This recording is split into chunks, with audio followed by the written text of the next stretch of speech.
Olá pessoal, aqui é a Jobis do canal Jobis PC, onde a gente conversa sobre deficiência, vida real em geral, de um ponto de vista mais emocional. Pediram para eu gravar um vídeo falando sobre maternidade e isso foi uma parte tão intensa da minha vida por tanto tempo que eu nem sei por onde começar.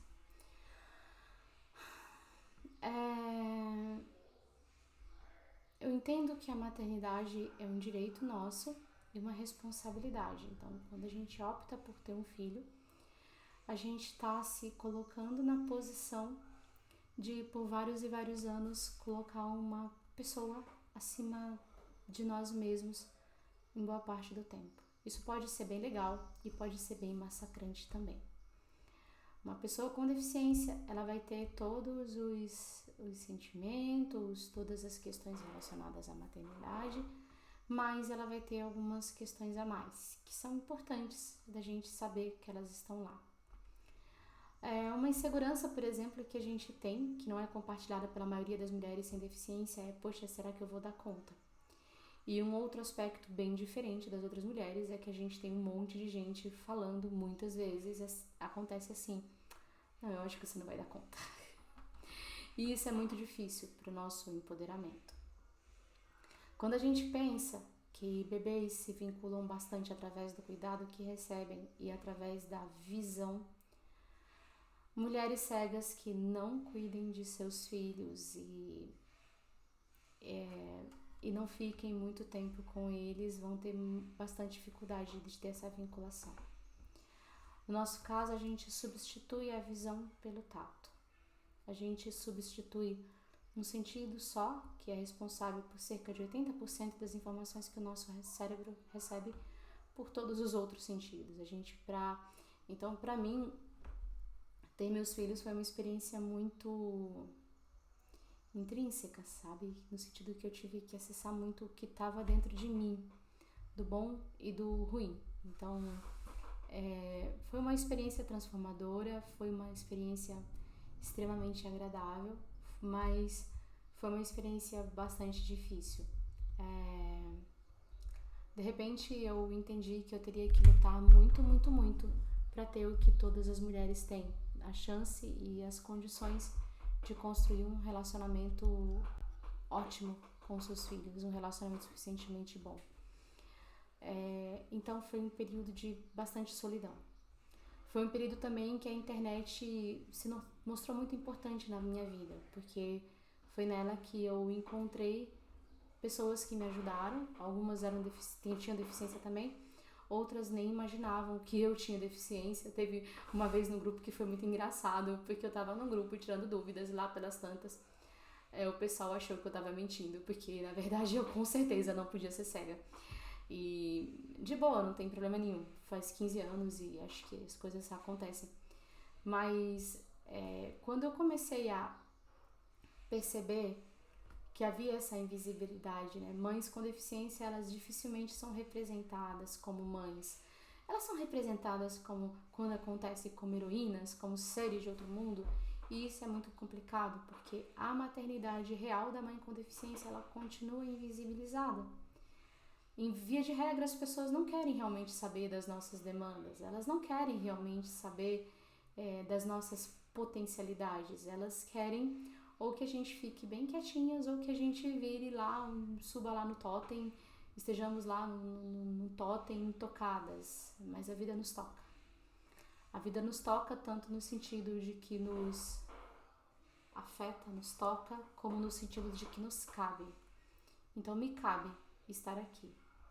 Né? E aí foi uma experiência muito louca, porque de repente eu notei que quando a gente falava de inclusão, era para, na melhor das possibilidades, uma pessoa cega poder cuidar de si mesma, né? Mas quando você tem uma inclusão, quando você pensa, como é que eu vou incluir essa família que o cuidador tem deficiência? Qual é o papel desse cuidador?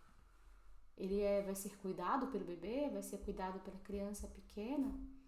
Né? Eu lembro que eu fui sócia aqui do clube, do Country Club aqui da cidade, e que eu adorava levar minhas crianças pra lá, gostava muito, muito, muito, e num dado momento o pessoal passou a colocar na piscina um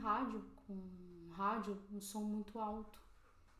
Eu expliquei, eu falei, olha, tem como tu abaixar, porque eu não tô conseguindo perceber onde meus filhos estão.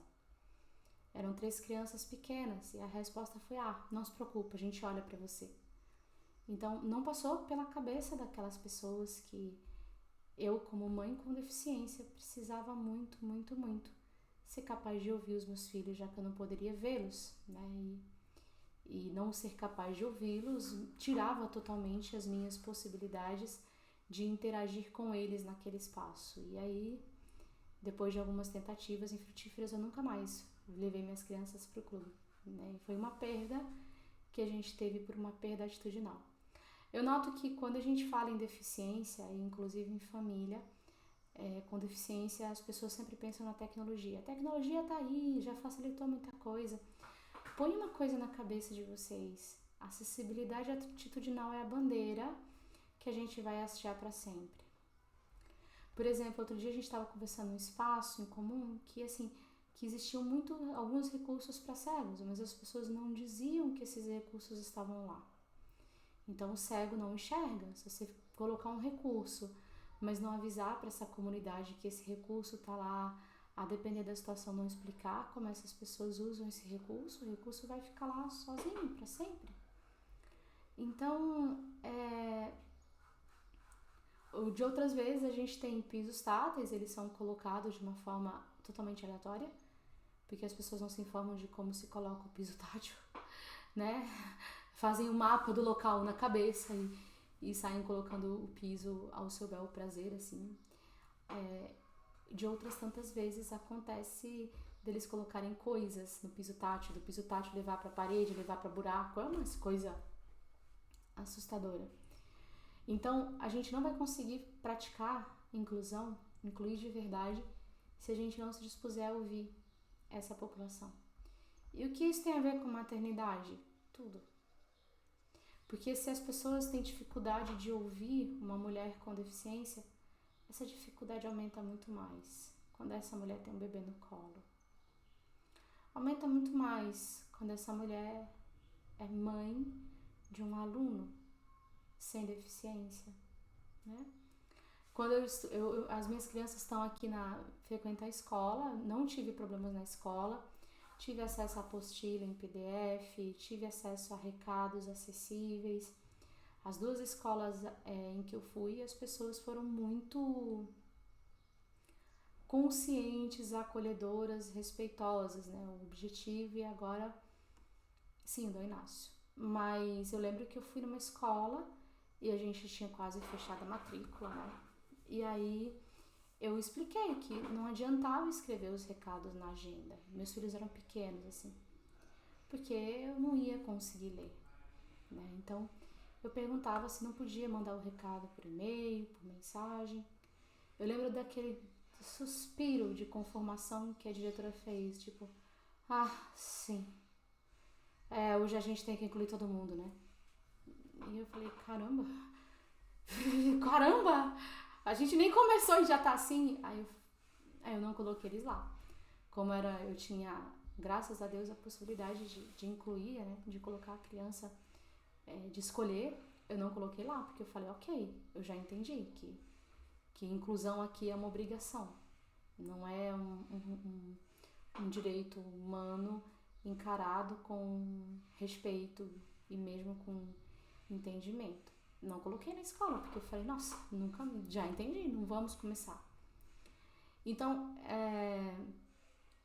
muitas pessoas pensam que a maternidade de uma pessoa com deficiência é uma maternidade, ou é uma maternidade onde nada é possível, uma maternidade impossível, onde as crianças, coitadinhas, têm que ser nossos guias, porque senão a gente não toma banho, a gente não come, e coitada das crianças, a gente tem que ter babá 48 horas por dia, enfim.